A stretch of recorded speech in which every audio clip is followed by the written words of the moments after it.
Dans le monde des 1%, il y a des hommes qui ont vu leurs frères être condamnés et n'ont rien dit.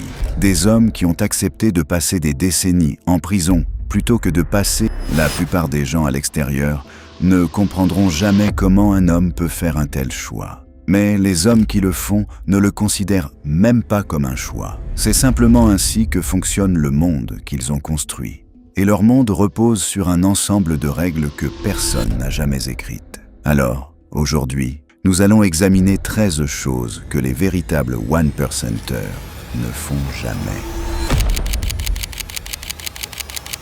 1.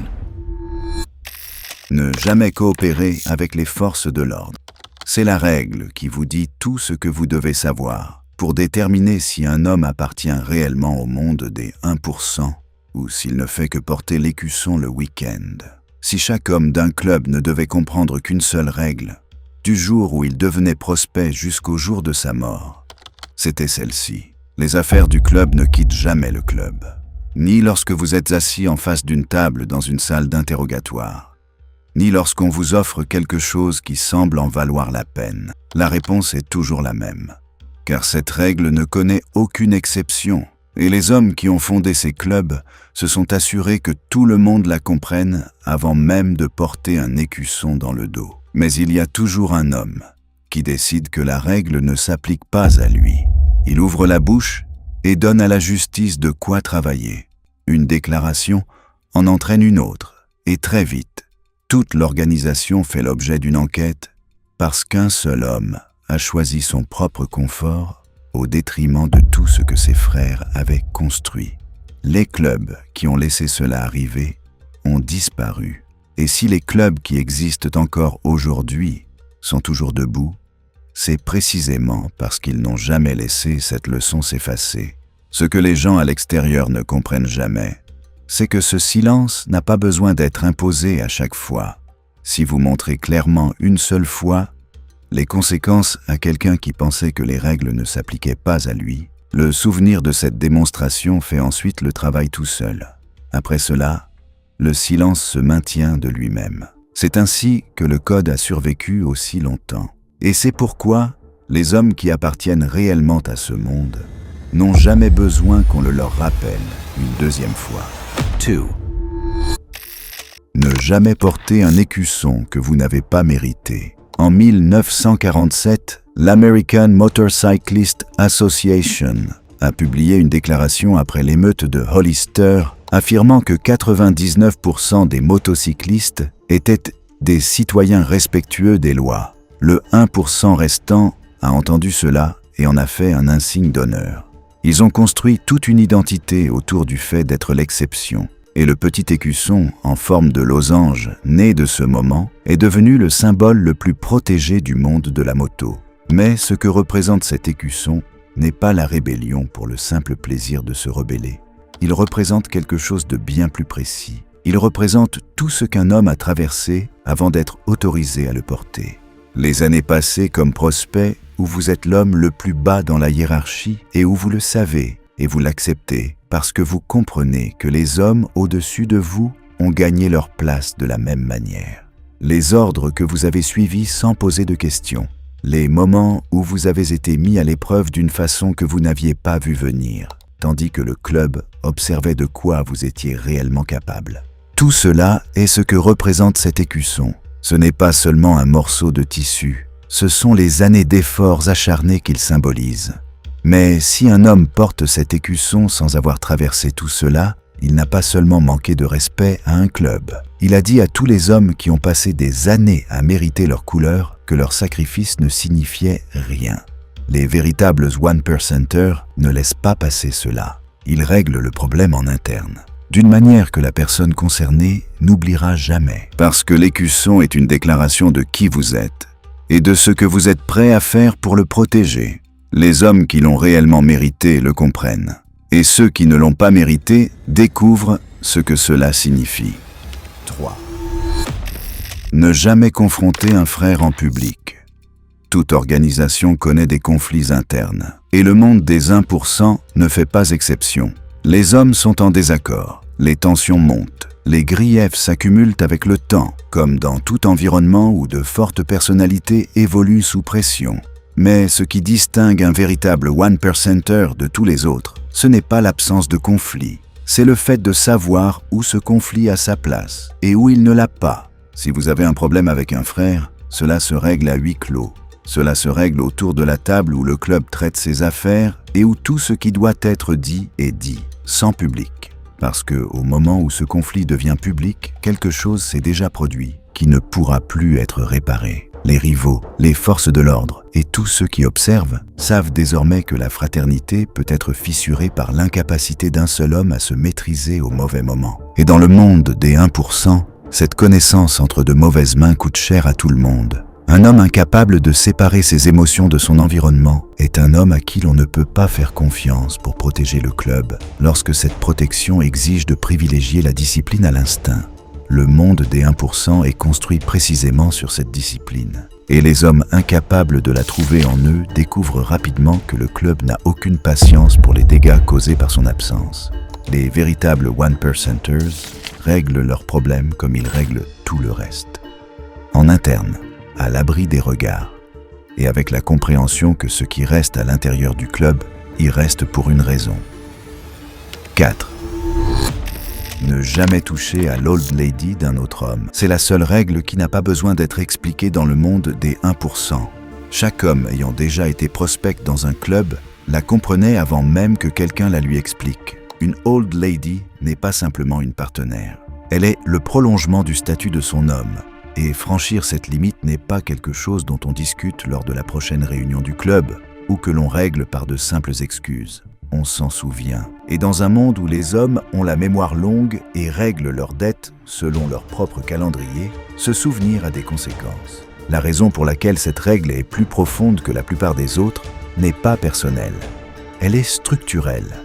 Le monde des 1% repose sur la confiance entre des hommes qui pourraient un jour devoir mettre leur vie entre les mains les uns des autres. Cette confiance ne peut pas survivre à une telle trahison. Une fois que cela arrive, quelque chose entre ces deux hommes est brisé pour toujours. Et un lien brisé au sein d'un club devient le problème de tout le monde, qu'ils y soient mêlés ou non. La tentation passe. La trahison, elle, ne passe pas. L'homme qui l'oublie découvre à ses dépens que certaines erreurs, dans ce monde, sont irréversibles, peu importe depuis combien de temps il porte son écusson. 5. Ne jamais manquer de respect au territoire d'un club frère. Dans le monde des 1%, le territoire n'est pas seulement une question de géographie, c'est le résultat d'années de travail, de relations construites et entretenues, ainsi que d'une compréhension mutuelle entre les clubs quant à l'endroit où une organisation s'arrête et où une autre commence. Cette compréhension n'est écrite nulle part. Mais tous ceux qui appartiennent à ce monde savent exactement où se trouvent les limites et ce que signifie les franchir. Ce qui appartient à un autre club ne vous appartient pas. Ses membres, ses réseaux, son influence dans les zones qu'il contrôle. Rien de tout cela ne peut être touché sans autorisation. Et dans le monde des 1%, une autorisation ne se présume jamais. La forme la plus dangereuse de cette violation est celle de l'homme qui quitte son club en laissant des dettes derrière lui et rejoint une organisation rivale avec un nouveau patch. Cette seule décision met deux clubs sur une trajectoire de collision. Les clubs qui sont entrés en guerre pour ce genre précis de situation ne l'ont pas fait de manière irrationnelle. Ils l'ont fait parce que l'alternative aurait envoyé à tous les autres clubs de la région le message que leur territoire pouvait être violé sans conséquence. Si ce signal est envoyé une seule fois, il invite toutes les organisations qui observent à tester la même limite. Et c'est pourquoi la réponse doit être immédiate et sans ambiguïté. Les clubs qui ont survécu assez longtemps pour bâtir un véritable pouvoir ont compris dès le début que les relations entre les organisations sont ce qui maintient tout cet univers uni. Manquer de respect au territoire d'un autre club ne détruit pas seulement une relation, cela met tout l'équilibre en danger. Et les véritables one-percenters ne l'oublient jamais. 6. Ne jamais briser la hiérarchie. Les clubs de motards hors la loi ne fonctionnent pas uniquement sur l'amitié. Ils fonctionnent grâce à une structure, une organisation précise qui détermine qui fait quoi, qui répond à qui, et ce qui se passe lorsque cet ordre est perturbé. Et cette structure n'est pas une simple formalité. C'est le mécanisme grâce auquel tout ce que fait le club est accompli correctement. Tout en bas se trouvent les prospects qui prouvent chaque jour qu'ils méritent l'investissement que le club fait en eux.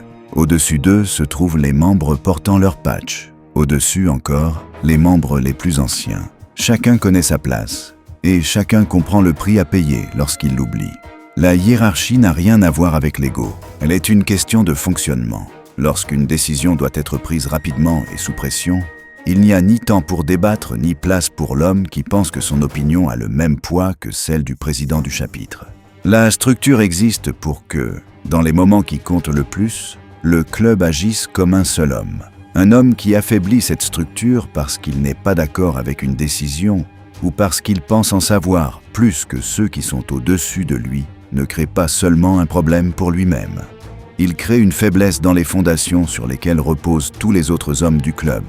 Les véritables one-percenters ne confondent pas fraternité et égalité.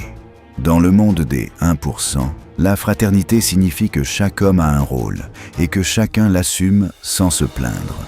L'homme qui comprend cela est celui autour duquel le club se construit. Celui qui brise la hiérarchie découvre que, dans un monde bâti sur l'ordre, il n'existe qu'une seule manière de résoudre le désordre. 7. Ne jamais oublier qui vous étiez avant le patch. Il y a un homme que tous les clubs ont vu un jour ou l'autre. Il est prospect pendant des années. Il est présent alors que personne ne le lui demande. Il gagne son patch grâce à une fiabilité discrète et constante qui finit par être remarquée, même lorsque personne n'en parle. Puis le patch arrive sur son dos et quelque chose change. Il commence à se comporter différemment, à parler différemment, à traiter les hommes autour de lui comme si le patch avait créé une distance entre eux qui n'existait pas la semaine précédente. Cet homme a mal compris quelque chose d'essentiel. Le club ne lui a pas donné son patch pour changer ce qu'il était. Il le lui a donné à cause de ce qu'il était déjà, sa fiabilité, son jugement, sa volonté de faire passer le club avant lui-même, avant même que quelqu'un ne lui dise qu'il devait le faire. C'est pour cela que le vote a eu lieu. Le patch reconnaissait quelque chose qui existait déjà.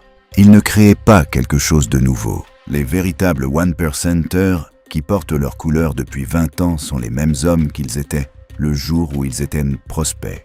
Le patch les a rendus responsables envers tous ceux qui les entourent. Il ne les a pas rendus meilleurs que les autres. Et les clubs qui durent sont construits autour d'hommes qui ont compris cette distinction dès l'instant où le patch est arrivé sur leur dos et qui n'ont jamais eu besoin. 8. Ne jamais manquer. Une sortie obligatoire. Une sortie obligatoire n'est pas une suggestion. Lorsque le club roule ensemble, chaque homme qui porte ce patch est censé être présent, et cette attente ne connaît aucune exception. La loyauté dans le monde des 1 pour 100 n'est pas quelque chose que l'on proclame.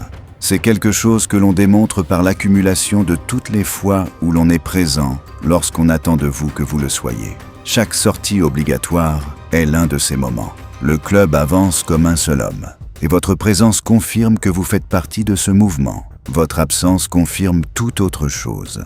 L'homme qui manque une sortie obligatoire a communiqué quelque chose à ses frères qu'aucune explication donnée par la suite ne pourra totalement effacer. Il leur a montré que, lorsqu'il a dû choisir entre le club et tout ce qu'il avait d'autre à faire ce jour-là, le club n'a pas été sa priorité. Dans un monde où l'homme à vos côtés pourrait un jour être la seule chose qui vous sépare d'une issue désastreuse, ce n'est pas un message qu'un véritable one-percenter souhaite envoyer. La fraternité se construit progressivement. Chaque sortie, chaque réunion du club, chaque fois que vous êtes présent lorsque vous êtes censé l'être, ajoute quelque chose. Et chaque fois que vous ne l'êtes pas, cela en retire une partie. Le club n'est pas une organisation à laquelle on appartient seulement lorsque cela nous arrange. C'est quelque chose pour lequel on répond présent à chaque fois, sans qu'on ait besoin de vous le demander une seconde fois. 9. Ne jamais laisser vos actions affecter vos frères. Chaque homme appartenant à un club de one-percenters porte 2 identités en même temps, celle de l'individu qu'il est et celle de l'organisation qu'il représente. Dès l'instant où il oublie que la seconde existe, il devient un risque pour chaque homme qui porte le même patch que lui. Dans le monde extérieur, vos décisions vous affectent vous seul. Si vous avez un problème avec quelqu'un, c'est votre problème. Si vous attirez l'attention sur vous, c'est vous qui en subissez les conséquences. Mais dans le monde des 1%, cela ne fonctionne pas ainsi. Une décision imprudente attire l'attention sur tout le club. Un acte irréfléchi ouvre des portes auxquelles tous les membres devront faire face. Un conflit personnel transforme toute l'organisation en ennemie de quelqu'un, même si elle n'avait rien à voir avec l'origine de ce conflit. L'homme qui avance dans ce monde sans réfléchir à ceux que ses décisions affecteront est la source de problèmes la plus prévisible dans n'importe quel club. Il n'est pas malveillant. Il n'a simplement pas intégré ce que les véritables one-percenters comprennent dès l'instant où ils gagnent leur patch. Que chacun de leurs actes est aussi un acte accompli par tout le club avec eux. Que la discipline consistant à réfléchir aux conséquences avant d'agir n'est pas quelque chose que le club leur demande sur le moment. C'est quelque chose qu'ils doivent à leurs frères chaque jour où ils portent ces couleurs. 10. Ne jamais se faire arrêter en portant ses couleurs. Se faire arrêter est une chose. Se faire arrêter en portant son patch en est une toute autre. Dès l'instant où ces couleurs apparaissent sur une photographie de police, dans une salle d'audience ou dans un reportage d'actualité, chaque homme du club apparaît symboliquement dans le même cadre que vous. Le patch que vous portez dans le dos ne vous appartient pas uniquement. Il appartient à chaque frère qui a versé son sang pour lui avant vous et à chaque frère qui le portera après votre départ. Lorsque vous le portez dans une situation qui se termine avec des menottes, vous avez pris une décision au nom de toute l'organisation, sans demander la permission de qui que ce soit. Les véritables one-percenters retirent leur patch avant de faire quoi que ce soit qui pourrait mal tourner. Non pas pour se protéger eux-mêmes, pour protéger le club. Il existe une différence fondamentale entre ces deux motivations, et les hommes qui vivent dans cet univers depuis suffisamment longtemps la comprennent parfaitement. Votre liberté vous appartient, et vous pouvez choisir de la mettre en jeu. La réputation du club, elle, ne vous appartient pas. Le patch est la chose la plus visible chez un one-percenter aux yeux du monde extérieur. C'est la première chose que les forces de l'ordre photographient. C'est la première chose qu'un jury remarque. C'est la première chose qu'un journaliste met dans un titre. Chaque fois qu'il apparaît dans ces contextes, le club en paye le prix. Les véritables one-percenters comprennent ce coût et veillent à ne jamais être ceux qui obligent le club à le payer. 11. Ne jamais voter contre un patch sans être prêt à justifier son choix. Lorsqu'un club vote pour décider si un prospect doit recevoir son patch, ce vote n'est pas une simple formalité. Ce n'est pas un simple vote à main levée à la fin d'une réunion dont tout le monde oublie ensuite le résultat. C'est une déclaration. Et dans le monde des 1%, les déclarations ont du poids. Un vote favorable signifie que vous avez regardé cet homme et décidé qu'il méritait de se tenir à vos côtés. Un vote défavorable signifie quelque chose de bien plus précis. Cela signifie que vous avez vu chez lui quelque chose qui vous a convaincu qu'il n'était pas prêt, qu'il n'était pas le bon candidat ou qu'il n'était pas quelqu'un à qui vous pouviez confier tout ce que représente le patch. C'est une position très sérieuse à prendre. Et l'homme qui la prend assume toutes les conséquences qui en découlent. Les véritables one-percenters ne votent pas contre puis ne font pas comme si de rien n'était lorsque le prospect revient dans la pièce. Ce vote a créé quelque chose entre ces deux hommes, que le prospect en soit conscient ou non. Et dans un monde où tout finit toujours par refaire surface, celui qui a exprimé ce vote doit être prêt à le défendre avec la même conviction que celle qu'il avait lorsqu'il a levé la main. Voter dans le monde des 1% n'est pas une démocratie au sens où le comprend le monde extérieur. C'est une question de responsabilité. Chaque homme présent dans cette salle est responsable de la décision prise collectivement. Et celui qui vote contre un patch sans avoir la conviction nécessaire pour défendre sa position introduit une faiblesse dans un processus dont tout le club dépend pour fonctionner correctement. Les véritables one-percenters ne commettent jamais cette erreur. 12. Ne jamais serrer la main d'un rat. Dans le monde des 1%, un rat n'est pas simplement quelqu'un qui a parlé à la police. Un rat est quelqu'un qui a fait un choix. Il a regardé tout ce que le club lui avait donné, la fraternité, la protection, l'identité, les années passées aux côtés d'hommes qui auraient donné leur vie pour lui, et il a décidé que sa propre survie comptait davantage que tout cela. Ce choix est définitif. Il n'expire jamais. Il n'est jamais reconsidéré avec le temps ou lorsque les circonstances changent. Dans le monde des 1%, cette étiquette accompagne un homme jusqu'à la fin de sa vie. Les véritables one-percenters ne reconnaissent pas les rats.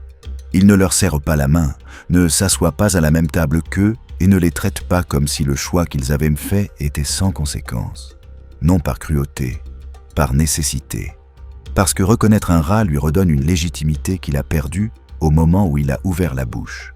Cela envoie à tous les hommes qui observent le message que la trahison est quelque chose que le club est prêt à oublier. Et dans un monde entièrement fondé sur la certitude que la trahison n'est jamais oubliée, ce message ne peut pas être envoyé. Le rat a déjà quitté ce monde dès l'instant où il fait son choix. Il peut encore marcher dans les rues, il peut encore vivre dans la même ville. Mais dans le monde des 1%, il a cessé d'exister au moment où il a décidé que la coopération valait davantage que la loyauté. Les véritables one-percenters ne l'oublient jamais. Et ils ne laissent jamais ceux qui les entourent l'oublier non plus. 13. Dieu pardonne. Les hors-la-loi, non. Ce n'est pas simplement une devise. C'est le fondement philosophique sur lequel repose tout le reste dans le monde des 1%. Chaque règle de cette liste existe à cause de ce que signifie celle-ci. Le silence qui protège le club. Le patch qui ne peut pas être déshonoré. La hiérarchie qui ne peut pas être brisée. Le frère dont l'old lady ne peut pas être touché. Le rat qui ne peut pas être reconnu. Tout cela découle du même principe. Dans le monde des 1%, les conséquences de la trahison n'ont pas de prescription.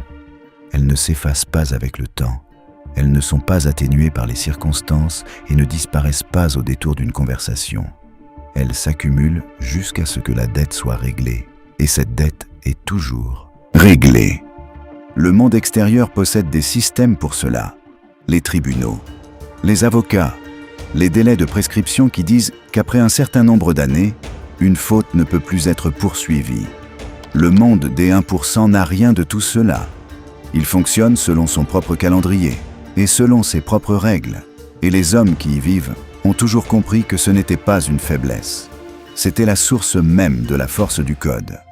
La certitude que les conséquences finiront toujours par arriver, quel que soit le temps écoulé, est ce qui permet au silence de tenir.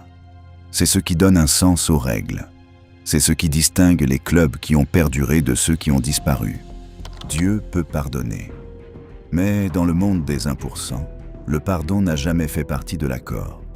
Et les hommes qui ont construit ce monde se sont assurés que tous ceux qui y entraient le comprennent dès le tout début. Chaque règle de cette liste existe pour protéger le club avant toute autre chose. Les clubs qui l'ont compris sont encore debout. Ceux qui l'ont oublié ont disparu. Et la démonstration la plus frappante de ce à quoi ressemble ce code lorsqu'il fonctionne ne se trouve ni en Amérique ni en Europe. Elle se trouve dans une ville isolée de l'outback de Western Australia, où une femme a disparu et où le silence tient depuis 26 ans. Cliquez sur la vidéo suivante pour découvrir comment cette histoire se déroule.